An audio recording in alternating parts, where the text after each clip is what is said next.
Welcome to the Murphy, Sam, and Jodi After the Show podcast. It's funny that today, during Three Things to Know today, one of the stories was about that pet microchipping company that just went out of business without warning. And we'll recount that for you if you didn't catch it. We'll recount it in full, I guess.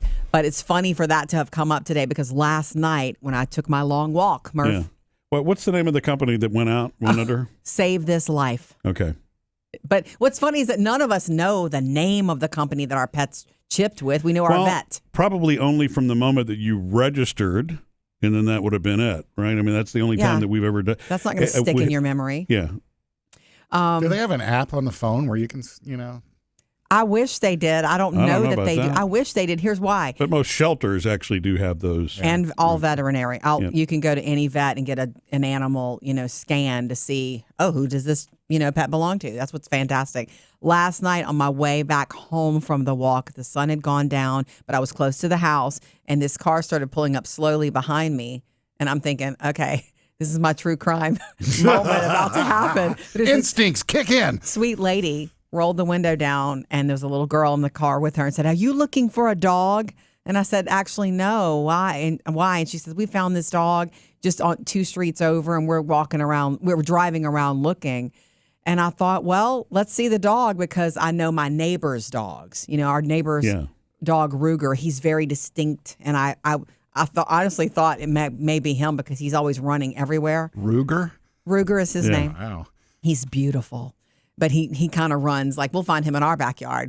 What's up? He's still kind of a puppy, so he's got a lot of energy. Yeah. Well, anyway, so I'm thinking I'm going to see some big dog. And is this literally as soon as I said, "Can I see?" Maybe I recognize it as one of my neighbor's dog. And sure enough, this sweet little white, like Bichon with a bow in its head sat up like, "Hi." And looking as happy as can be to go on a ride. And I was like, if you put signs up, or tomorrow signs will be up, somebody is looking for that dog. That dog looks more pampered than my kids. Well, if it still has a bow and it's, That's what I'm saying. Yeah, then it's probably it's pretty recent. She said that she's going to take, she was going to take it first thing in the morning for this, microchip scan. Yeah. So I almost offered to take a picture and post it on social because you can do that. Social media is a big help in finding a lost pet in certain areas, Well, that the company may have gone out of business, but someone is going to want to go in there, I would think, and buy them out or merge them because that's a lot of doggy and cat, or I guess you don't chip cats, but you can chip a cat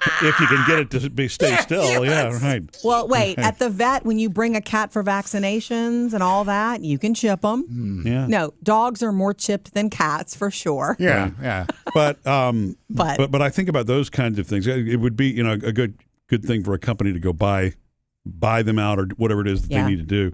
But I think about that for things like Gmail.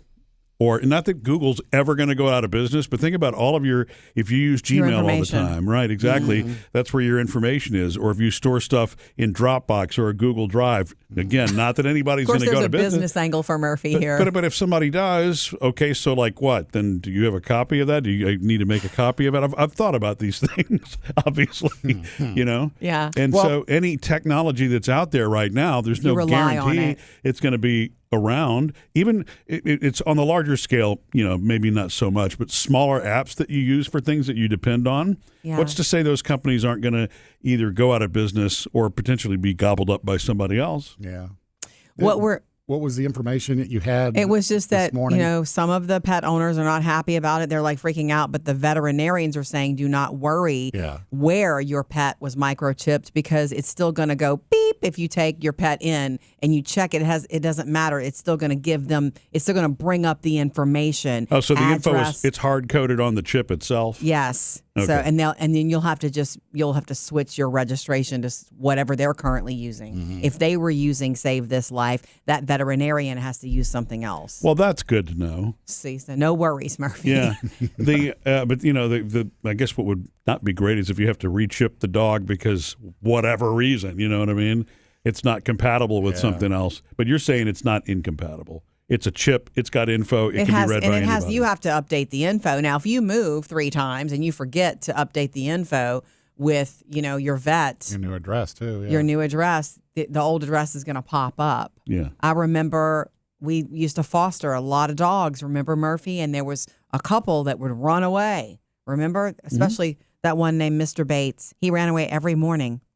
He was looking for you. I know. I would leave early for Probably. work, and he would dart out looking for me. And then Murphy would call me. I would have to go back. In the middle of having little kids and doing a show, I would have to go 2 streets over and find him, and he would come to me. Remember? Oh, I remember that. I was getting some good exercise at 5 in the morning. Yeah. He was chipped, and finally one lady who grabbed him, and I didn't see him for a whole day, she brought him to a vet, and he was, they had not done the paperwork to say, well, this is, Jodi's foster dog. Here's Jodi's address. It was the shelter.